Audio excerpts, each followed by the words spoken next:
The geopolitical waters of the Caribbean are heating up, transforming from a tropical paradise into a potential flashpoint for international conflict. At the center of this storm is Venezuela, a nation already grappling with a profound economic and humanitarian crisis, which now finds itself in a tense military standoff with the United States.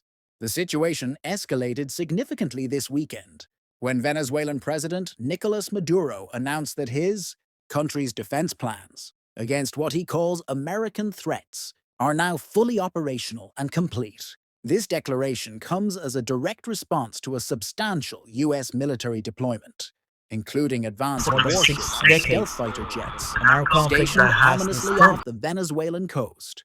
The stage is set for a classic, high-stakes confrontation.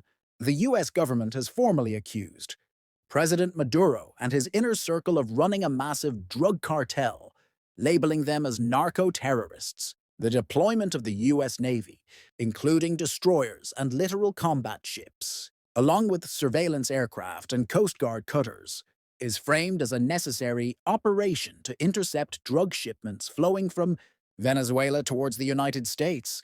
U.S. officials point to recent actions, claiming their forces have already interdicted at least 6 vessels, allegedly carrying narcotics, resulting in the seizure of drugs and, tragically, the deaths of at least 27 people in these maritime operations.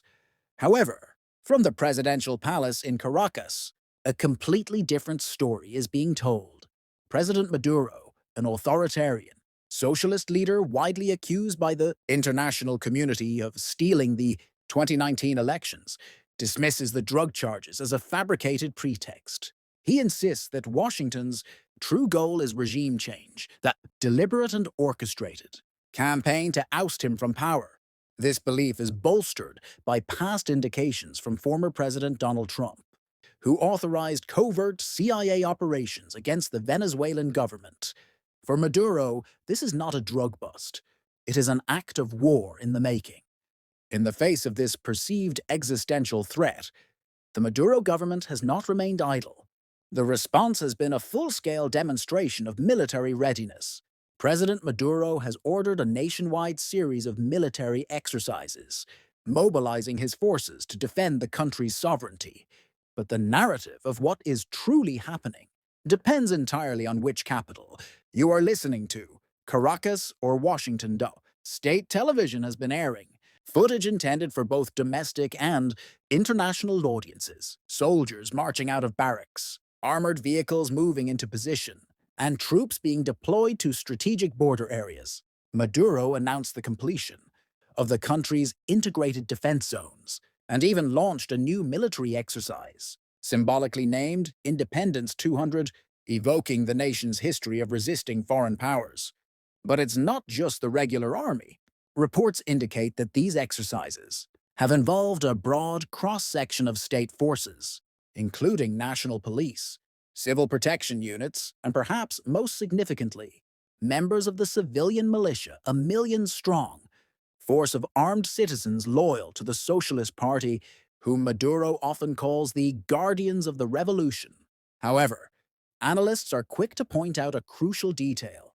Many of these drills are conducted at night and are largely symbolic. They often do not result in a permanent, new positioning of military hardware or personnel. The primary goal appears to be a show of force and unity, aimed at deterring any with vastly different versions of reality, playing a dangerous game of chicken in international waters. For the United States, this is a high-profile extension of its war on drugs, targeting a regime it considers illegitimate and criminal.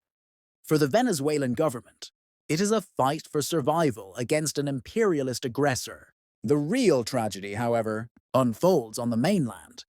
The people of Venezuela, already suffering from hyperinflation, severe shortages of food and medicine, and one of the largest migration crises in the world, are now caught in the middle of this escalating geopolitical conflict. This military posturing diverts scarce resources and attention from the profound human suffering within the country.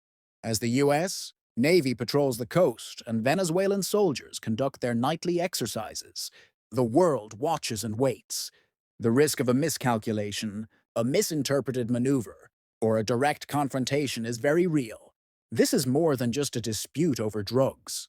It is a stark manifestation of a deep-seated political feud with the potential to destabilize the entire region, with consequences that could extend far beyond the shores of the Caribbean.